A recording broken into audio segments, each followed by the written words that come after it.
avons-nous autant de mal à nous comporter comme des esclaves de Christ, de Dieu, qui place Dieu au centre de tout? La notion de je suis à la fois enfant de Dieu, et je suis à la fois esclave de Dieu. Parce que quand on dit serviteur, c'est pour te faire plaisir, mais sinon en réalité c'est esclave. Esclave, domestique de Dieu. Paul dit prisonnier. La plupart d'entre nous, on n'a pas envie de dire ça. On va dire, je suis servante de Jésus-Christ. Quand tu dis esclave, les gens préfèrent mettre servante. Servante de l'Éternel, non, esclave.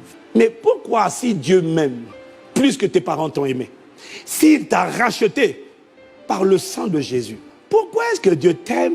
Il fait de toi son enfant par le sang de Jésus, mais en même temps, il fait de toi aussi son esclave. Au lieu de te laisser libre, il fait de toi son esclave.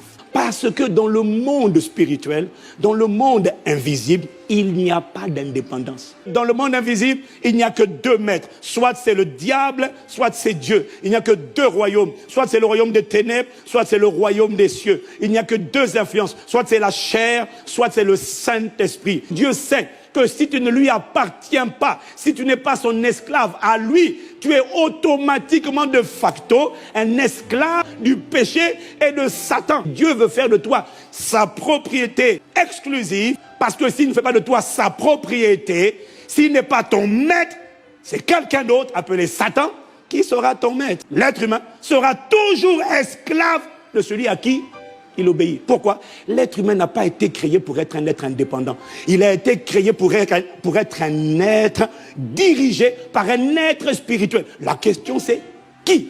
Tu es un esclave, je suis un esclave.